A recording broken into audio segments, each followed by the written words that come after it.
Hard to believe that after all this time, I'm finally going home. A sighed. What's it been? 7 years? The elf next to her, Dell, laughed at the question. You're the one who ran away from there years ago, not me. I'm just happy to be along for the ride. Dell paused for a moment. Just be happy that you have a home to return to, he said solemnly. Others aren't so lucky. For the two of them, nothing more needed to be said for them to get the point Dell was trying to make. His village was burned down during one of the many Dark Elf raids during the war with Miakim. Neither of them were fond of the atrocities they witnessed during that time. I'm just not sure I'm ready to face him again, Ea replied, fidgeting with her tail in her hands. You fought countless monsters and helped save the world from a nightmare warlock empowered by the Elder Void, and faced down the Lord of Hell himself to reclaim my soul from said void after the battle was over.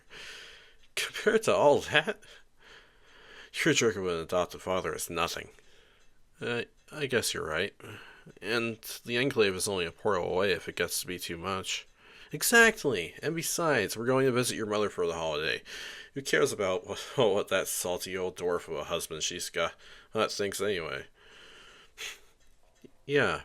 Yeah. Who cares about him? I can do this. There's my guardian devil. After everything Dell and Aya had been through together, they still had each other's backs. During the war, they had fought off legions of dark elves, most purified dragons from the Elder Void corruption, faced down evil wizards, and battled through the void and hell respectively just to get back to each other after the Dark Mage fell. While that war against the Dark Elves had destroyed and taken away a lot from everyone, it also allowed for a lot to be built in its wake. Once the two had calmed down, Aya began the motions to open the portal back home. Her hands waved in two separate circles, then the two came back together with a clap, opened, turned, drew back, and through. And with that, a purple ring opened up in front of the couple. Several snow-covered mountains on the other side, and a large town of equally frosted buildings below. Dell, welcome to Northfrost Village. Northfrost was a quaint town. A church with a bell tower and a massive clock stood in the center, and not 20 meters from the base of the church steps was a well, around which the town square was built. Every building had a layer of snow on its roof, and more piles lined the streets. Children were laughing and playing, throwing snowballs and making angels. Merchants were opening their doors and calling out to potential customers. You could even hear the sound of a bard every so often if you listened close. But the most noteworthy thing to Dell wasn't a sight or sound, but rather the warm, earthy smell of baked goods that drifted towards him as he and Aya approached the tiefling's old house. You never told me that your mother was a baker. Didn't I? Aside from the way that she treated me, that's what I remember most fondly about her. The sound of a gruff, tired voice came from the other side of the door. Who the heck could that be? Will someone get that? After a moment, the door began to open, and the old dwarf on the other side met the couple with a scowl. Oh, it's you. I was hoping you'd have died by now. Get lost, will you? The dwarf was just about to slam the door shut when the female's voice stopped him. The door opened again, much wider this time, and a stout ginger dwarf woman with streaks of white in her hair stepped out, embracing Aya in a big hug. Dear, it's been so long. Tears streaked down the woman's face. I'm so glad you're home. Aya hugged her back, awkwardly at first, then she leaned in to reciprocate her mother's tight hold. I know, Mom. I miss you too. Aya's head turned slightly to lock eyes with Dell. Her own tears seemed small in comparison to his. This was everything Dell missed and more. He was happy for his friend, even if he knew he'd never get his family back to embrace himself. After a moment, the dwarf woman noticed Dell and turned to face him. Who's this? She asked. Hello, my name is Dell, he said awkwardly. Del Nadori. Aya and I fought together in the war with Miakim. She rescued me from the Elder Void after I killed him. Well, it wasn't just me. Cougar, Lyra, and Orryn helped too. Aya quickly nodded. Friends have to stick together, right? Oh my, it sounds like you've done quite a lot in the last 10 years since I saw you. The woman nodded. Please, come in, both of you. I have some treats baking in the oven if you'd like some. The old dwarf was quick to protest. You can't seriously be inviting this wretch back in after all this time, especially when she shows up unannounced. I won't stand for it. Dell quickly locked eyes with the man, only his own began to glow red and silver. His powers as a dragon chosen emanating off of him. Once the dwarf took a few steps back, Dell let the glow fade. That sounds wonderful, the elf replied. We'd be happy to tell some tales, and if your baking tastes even a fraction as good as the smell I got from down the street, I might have to take some recipes home to try my hand at sometime. Wait, since when can you bake? Aya asked. I can't, but I'm sure you can teach me, he replied. Okay then.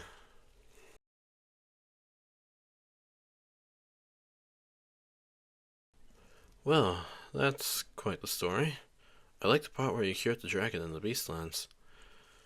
That was Cougar's favorite part of the journey too, Aya sighed. It was at that moment he decided to start the Chronicler's Enclave once the war ended. I take it that he didn't expect to be joining you in hell, though, her father said. I would have left you there if I were in his shoes. Would you stop that? Celia, Aya's mother, scolded her husband. Aya finally comes back to us after all these years, and all you can do is be the same rude man you were to her when she ran away. Can't you just be happy for her? She found love, friends, and purpose. Much more than you ever gave her.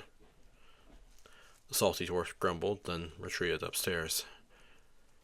Pay no mind to him, Dell. He has always been anxious of Aya's appearance and powers. I've done what I can to convince him to accept her, but there's only so much you can do to fix a mind like his.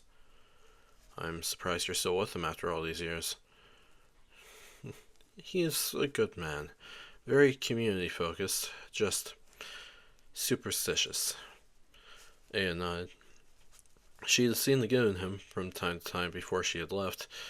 It had just never been directed towards her. But enough about him, her mother replied. I think the cookies should be ready. I'll bring them out for you both. When Celia came back into the room, she had a pan full of gingerbread cookies. Every single one of them smelled like a warm pine from Dell's home village, mixed with a hint of fruit.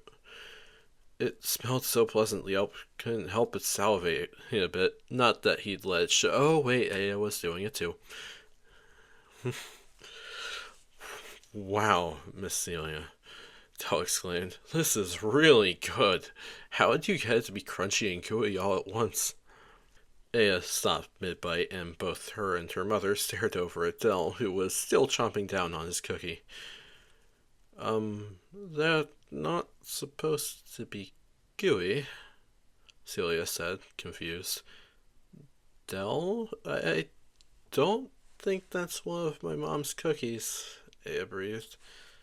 Also, I think it just opened its mouth. Dell paused, feeling something slimy slithering up his neck. And then he looked down. Holy Father of Dragons! Why am I eating a mimic?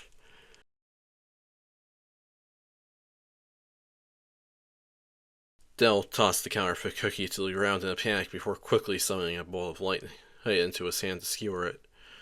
Just as the bolt was about to make impact, though, the mimic spread away and reappeared on the dining table in the next room over. This time, Aya made a move with an adamantium dagger she had in her pocket, trying to rush the monster with a strike as fast as the wind. But before she hit it, it disappeared, and within seconds, screams came from upstairs. The next sounds were those of a crossbow being rapid-fired and reloaded. What in the hell is this beast? Within seconds, the mimic was back where Dell had dropped it. Run fast as you can, Aya breathed. Another failed light bolt from Dell. You can't catch him, 'cause he's a gingerbread man. The monster stepped back into the room, and no sooner did it land before, or caught him. Celia heaved, lifting up one of her cooking pans, revealing a crushed and bloody gingerbread cookie on the bottom. Nice hit, Del and Aya said in unison. But their relief was short-lived, as a roar and several screams of terror seemed to erupt from outside the dwarf residence. As fast as the gingerbread mimic, Del, Aya, and Celia rushed outside to find the streets filled with pink ice and scattering townsfolk. I knew you coming back was a bad omen, Aya's father said from behind them.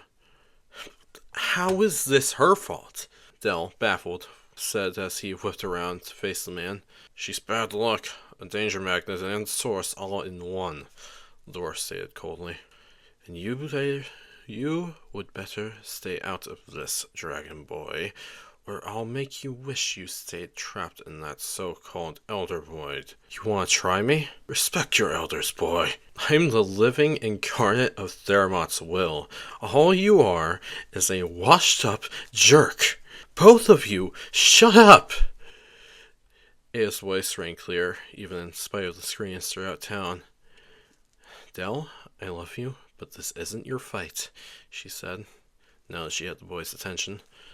Father, for all the time I knew you, you were the cruelest, least compassionate person towards me in the world. Every day with you, whenever something went wrong, it was my fault. Your wild magic started a fire in our living room. I was just a kid. And yet, around anyone else, you were kind, wise, and respectful. You want to know why I stayed gone for the past decade? Why I never returned after the war was over? It's because you would never treat me like the person I am. Her mother was holding back tears. If Del hadn't been literally fuming, he'd be cheering her on right now. You are a terrible father. With Del and my mother, I would face the Lord of Hell thousands of times over her once again for both of them and for this world, regardless of whether you were a part of it or not. A large winged shadow passed over the group, and she paused. Right now, though, the town is in trouble, and I intend to help save it. So, you can either help me, or you can shut up and hide in your room, as angry as you always are. It's your choice.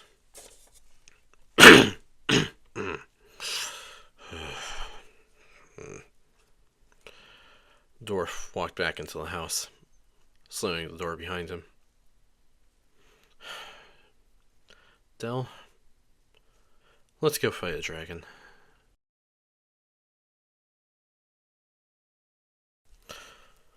Del could feel the chill of the wind rushing past him as he flew over the town at top speed, trying to catch up to the dragon. Aya was running along below him, trying to keep up. Are you okay? He asked her, slowing down and swooping to talk to the tiefling. After dodging a few spikes of ice and weaving through panicking townsfolk, Aya finally said, Well, you were right. I have faced down worse. It was about time I stopped fearing him, and I guess hearing him threaten you was enough to wake me up to the fact that I can stand up to him. That's great, I think. So, what now? We find out what we're dealing with and save the town. I'll worry about my jerk of an adoptive father later. Okay then. If you need help, I know who to call. The dragon moved like the winter wind through the sky, in streaks of pink and red, and from each blast of its frozen breath came a pink and misty beam, which created similarly colored chunks of ice used in the town below. I'm gonna try and get closer, Del called down. You work on getting people safely inside, and be careful. It seems like a nice dragon, but not like any we've... Whoa! Dell had to barrel roll just to get out of the way of the dragon's wing. The weird thing was, this wing was more than just reflective. It was striped. Well, you're definitely not of typical ice variety. How are you? Yellow eyes shifted to stare at Dell, its green pupil showing several mixed signals. The clearest one to the elf was, "Back off. This is my turf." And yet, it didn't seem as though it was blasting for destruction's sake, like most other dragons would on towns in their territories. "Is it just me, or is it hunting something?" Aya yelled up to her flying companion. "Yeah, it certainly seems that way," the elf, now in his full draconic state, called back. So then, he flew up and turned to the dragon once again. "What are you hunting?" he shouted. The sounds of agonized screaming in the town square suggested they were about to find out. And the dragon's eyes flashed. Prey. And dangerous prey at that. "It burns!" Those were the first cries that Aya heard as she rushed into the town square. There were several townsfolk fleeing around from what seemed to be a brown ooze, as she weaved between chunks of ice and people. However, Aya quickly noticed that there were folks not so lucky to escape whatever this creature was. A few people were stuck to the ground, writhing in a scalding brown substance the tiefling assumed were pseudopods. Others were caught in the main blob itself, crying out in even worse pain than those on the ground. After a moment, Aya smelt something peculiar. Is that hot chocolate?" "Incoming!" Del cried out as he swooped down from above the battlefield. In a blur, chunks of ice formed on the gelatinous creature's exterior, and while they melted fast, the dragon that swooped in next wouldn't dissolve that easily. Seconds later, a large chunk of the blob was missing. "Help!" Quickly, Aya darted her vision around the town square before looking up to spot a man whose arm was caught in the dragon's mouth. The rest of him was dangling over the open streets. If the dragon made another swoop, the man might be mostly safe, but if it opened its mouth... "Dell! Catch him!" A sonic boom hit Aya's ears as she started conjuring another portal. Next thing she knew, she was being launched into the sky by a half-formed pig? Damn it, come on, magic. Now is really not a good time for this. The wind rushed by her, and she braced for impact. But what she felt wasn't hard stone. Well, that's one way to mount a dragon, Aya thought. Dell was below, having managed to catch the man, and after he had dropped, there were gashes on the human's arm, but he would be alright. Aya had to grip the dragon's shoulders tight as it flipped around to dive at the ooze again, though now with much less simplicity, with it being a far more mobile wild boar. And then came a house, and Aya desperately tried to get the dragon to pull up faster after it barely missed its target. And at the last second, she let out a sigh of relief. The dragon let out a snort, and its eyes flashed. Heavy. It knew she was there. "Sorry about that, but at least we missed the house." The dragon tilted its head backwards slightly. "House?" Aya sat there for a moment, stunned. It understood her words, but not their meanings. Was this a wormling? She pondered her words, then said, "It's like a den or a nest. A place where people can feel safe." "Nest." The dragon seemed to nod in understanding. And then it asked a question that Aya wasn't prepared for. "You... nest?" Did Aya have a nest? That was what this town was, but it never felt like home.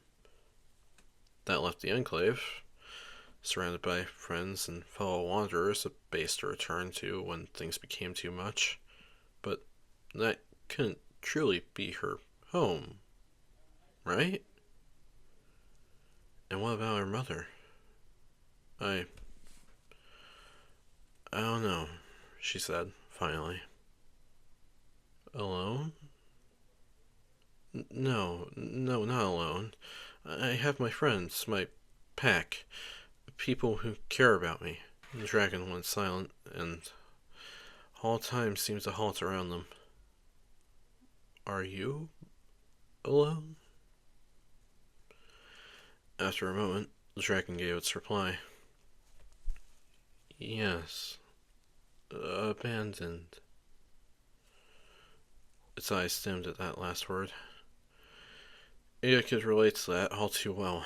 She had never known her birth parents, just that they left her here and that Celia had found her on her doorstep.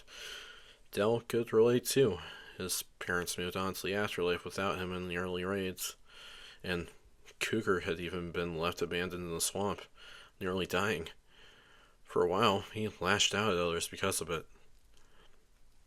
Here was the dragon, just living day to day, meal to meal, just like her when she first ran away from Northfrost 10 years ago.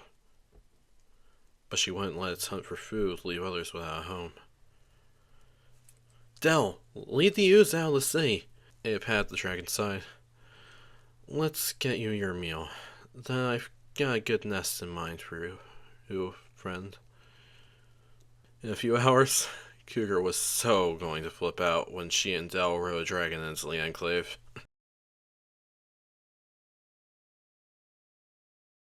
Well, I hope you all enjoyed that holiday story. I wanted to get it out for Christmas, but that didn't exactly work out. Hence why it's holiday treats instead of Christmas treats for this episode's title. Though, we are still in the 12 days, so I'd say that's close enough. The funny thing is that all of this came on a whim the weekend before Christmas, with me getting the urge to draw out all of my original characters. Hers from a D&D story that I had been writing during my sophomore year of high school, which, wow, it's crazy to think that that was 4 years ago. Only Cougar had ever actually gotten an official design prior to now, but now I can say that almost all of them do, and I can't wait to share the rest. You'll be meeting Cougar and the other major characters of the Chronicler Enclave in the next episode of the series. But don't think this is going to be the last we'll see of Del and Northfrost Village. Oh no, we still got plenty more stuff going on with them and the town. Even if Del and Aya's next appearance might not necessarily be there. I gotta say though, of the 3 monsters I did, Leon the Candy Cane Dragon was probably my favorite. Messing around with this design to give it the peppermint feel on his long body worked out quite well. I also like the detail that I included with his ice breath being pink as opposed to white or blue as a nod to the Lyra the Candy Cane. Though I will note the name actually came from my mom and my aunt, the latter being visiting for the holidays this year. And yes, it is Noel spelled backwards. I realize I never came up with a good moment for him to get that during the episode's events, but I'll probably have some sort of explanation for it in the next on-screen appearance that he has. He is definitely going to be an important character going forward, even if he isn't a major member of the cast of 5, which, that's funny because of reasons.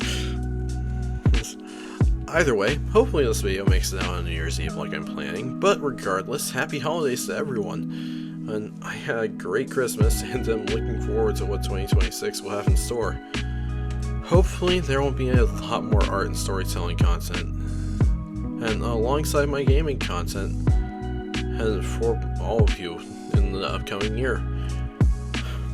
Now, I'm gonna go hang with my family and, work on a few of those yellow lanterns that I haven't made yet, or something else cool. We'll have to see.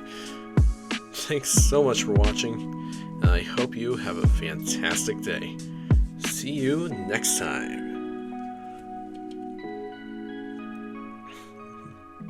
Merry Christmas, my daughter.